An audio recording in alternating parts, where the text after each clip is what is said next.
to start with topic 4 today. If I can get it to open. Now, because this is such a large chapter, I'm going to only do 2 sections of slides this week, and then next week I will finish chapter 4 and do the second 2 sets. I just want to make sure that we're not rushing through everything, so I kind of spread it out over a 2-week time period. So that means for the chapter 4 homework, you can get it done this week if you'd like to, or you have until the following week. Okay. I'm going to continue on, even though my son just walked in the room.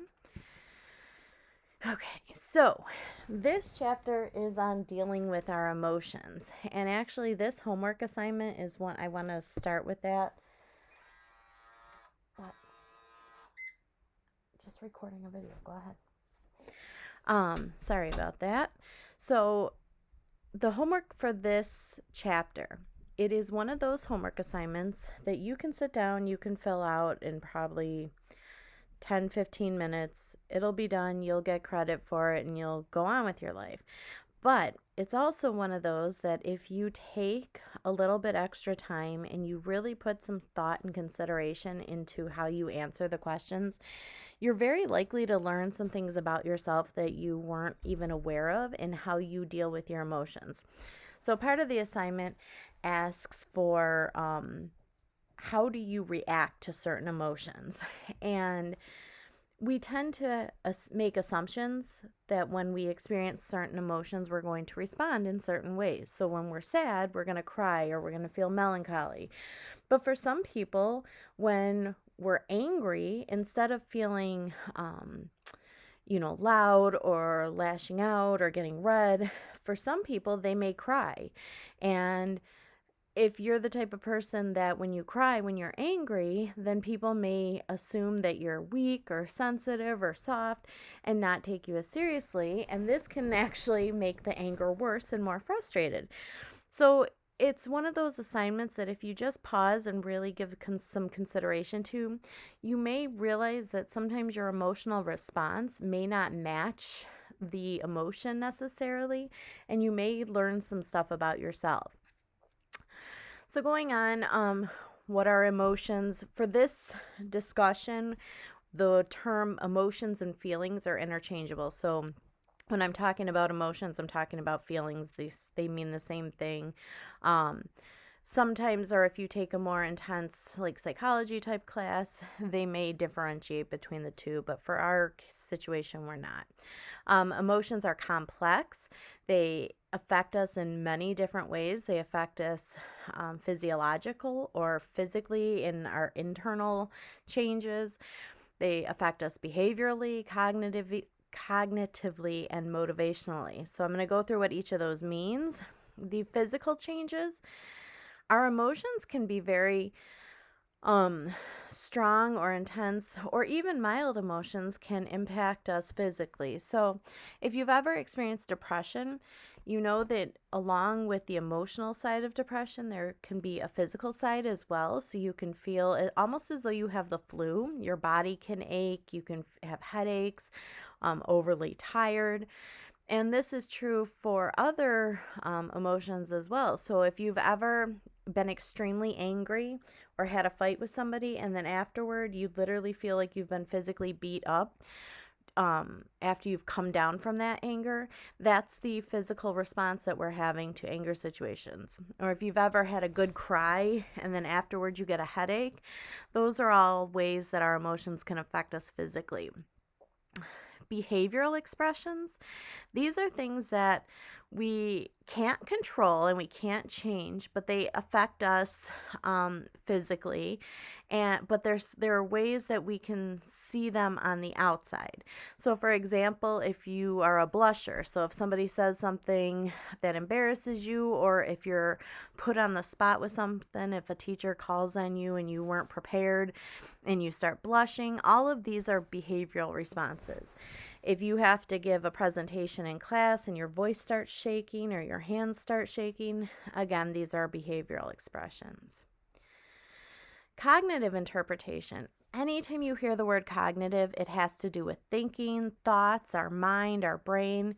And since I've told you over and over already that our thoughts are powerful, our minds are powerful, it's true when we're talking about how we think about our emotions as well. So how we view situations and how we view our emotional responses to things can directly impact how it's going to affect us. So if you're the type of person that when you get upset, you're like, okay, the world's over. This is, I'm never going to overcome this challenge. This is going to be the thing that kills me. And you just kind of throw in the towel. That is going to impact you significantly different than if you had the mindset, okay, everyone faces challenges. I'm going to overcome this. I'm going to persevere, and I'm going to be strong through this. So how we think about emotional responses impacts how they impact us. The motivational tendencies. So our emotions act as a motivator for us. So we like to feel pleasant emotions. We like happiness. We like love. We like feeling safe. We like emotions that bring about joy. And we try to do things and set ourselves up for situations where we're going to feel and experience those pleasant emotions, where we tend to avoid feelings that bring about negative connections. Our mood is different from our feelings or emotions in the sense that moods, I like to think of it as being like the undertone, the thing that sets the foundation for how our emotions affect us. So it's one of those things that, so if you've ever like woken up in the morning, you haven't even opened your eyes yet, and you immediately know I am in a bad mood. You haven't talked to anyone, you haven't seen anyone, nothing has happened to make you feel this way, but you're just, that underlying foundation, is just, it's not good. It's setting that negative foundation for it.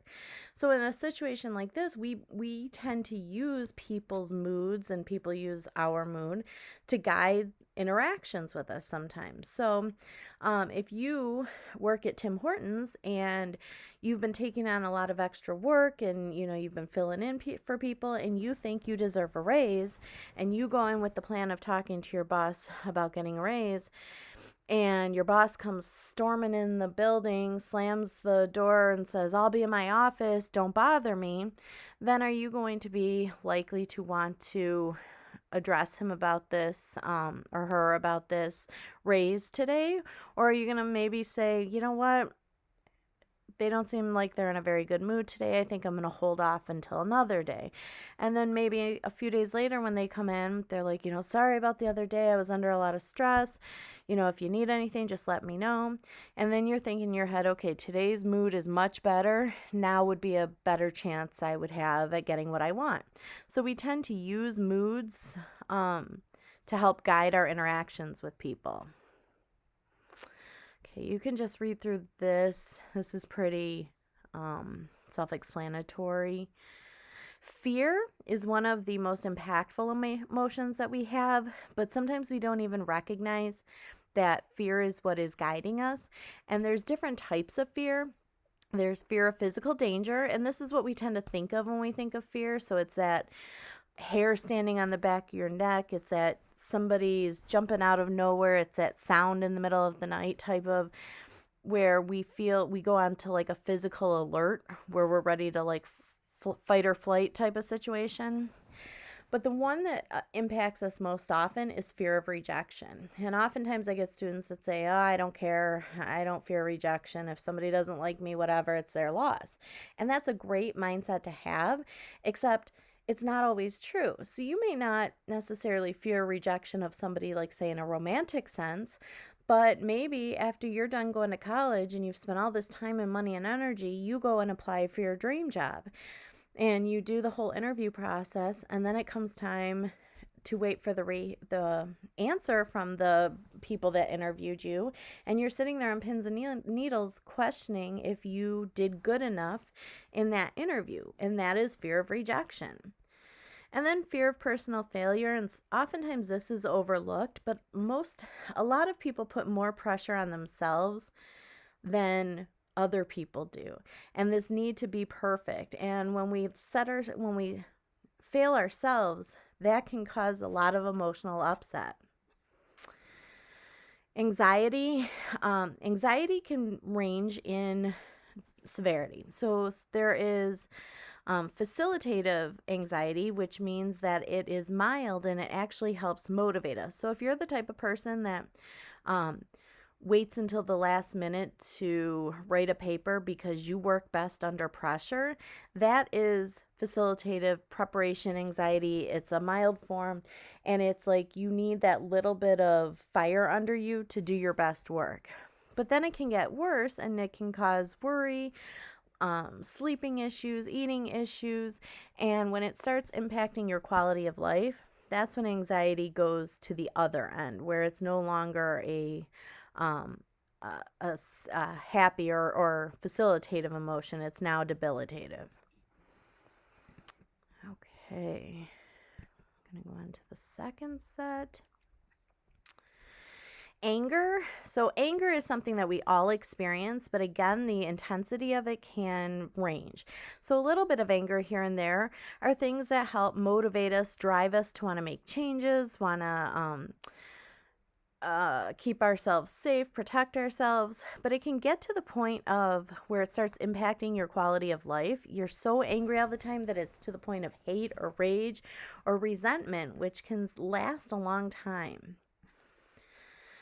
So the causes of anger tend to be loss of self-esteem. So if we let ourselves down, it makes us feel as though we failed ourselves, and this makes us angry with ourselves. Loss of face. This is where somebody publicly calls you out on something. You're a failure. If you've ever had a teacher or a professor that walks around the room passing back tests, and then they get to a student and they'll like plop the test down, they'll be like, well, did you even bother studying? When that is called out in a public forum, it can make you feel very angry because now you've been publicly embarrassed or humiliated. When there's a threat of physical harm, that's that wanting to fight back. Loss of valued possessions, skills, or abilities. So if you've ever heard of empty nest syndrome, oh wait, no, that's the next one. Sorry about this. So this is one of those that if you lose the ability to do something that you love, it can cause a lot of anger. If somebody steals something that's of value to you, it can cause a lot of anger. Loss of valued roles, such as a job or a caretaker. So if you have been a stay-at-home mother, for example, taking care of your children for years, and it's time for your children to go off to school or move out of the house, and now you've got this empty nest syndrome and there's nobody there that needs you in the same way, it can cause anger, upset, resentment. And then we got loss of valued relationships. So the psychological reactions to anger, when you live in a state of anger all the time, it starts to psychologically impact us. And the first way is seeing yourself as a victim.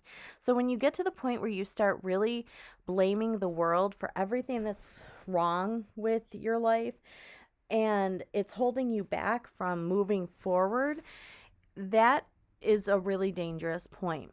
So I have a family member that divorced like 30 years ago. And if you talk to this person, they still refer to their ex as though they ruined their life. We had a happy family and marriage. We were going to, be together forever. The other person remarried, and this person refers to that new spouse that other spouse as the new spouse, even though they've been together for 30 years now. So that seeing yourself as a victim, this person has never moved on from that way of seeing themselves, and it's held them back from truly living a healthy life. If you feel discounted or ignored, feeling powerless, and looking for justice or revenge. So if you are a get even, if you're a right fighter, if you're I'm going to have the last word, that is not a healthy response to anger, and it actually starts to wear you down over time and impact your overall well-being. Characteristics of anger. Anger is not right or wrong. We all experience anger. It's a normal, healthy emotion to have. It's how we express it that's right or wrong. And it's interesting to keep note that when we are angry, we are at our most vulnerable. That's when we're able to be hurt. Trust is able to be broken. We tend to put walls up around us, and we do this as a protective mechanism. And people humans by nature don't like to be vulnerable. We like to feel like we're in control. So if you are living in this permanent state of anger all the time that's making you feel vulnerable, and you feel like you're constantly having to fight for anything, that can start really wearing you down. And it's something you'll want to work through. Guilt is another heavy emotion that it can act as a moral compass to help guide us in making right decisions, but it can also be something that we feel without justification. So if you're the type of person that feels guilty if you have to say no.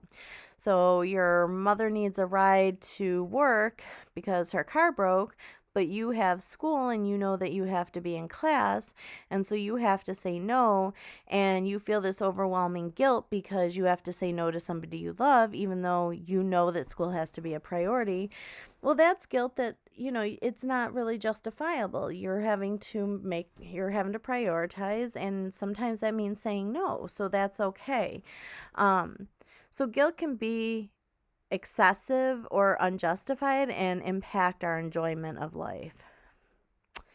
Grief and bereavement. This is just a cute little video on how grief and bereavement impacts us and how it impacts children, so please watch this video. Okay, so I'm going to stop there for today.